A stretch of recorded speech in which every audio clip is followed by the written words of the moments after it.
Đồ hoa nguyên là biết.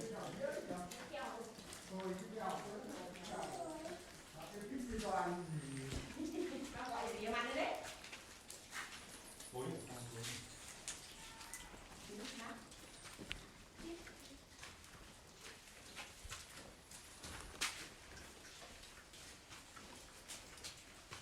Đi đâu đấy? Cẩn thận đi, cho cắt tay em xem. Cho nó niêu chiêu nó hận em không được cạnh lại đi. Cắt tay một cái. Có cái cổ thang.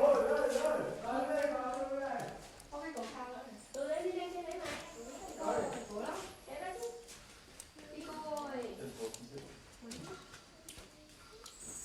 Đấy, rơi nó kêu.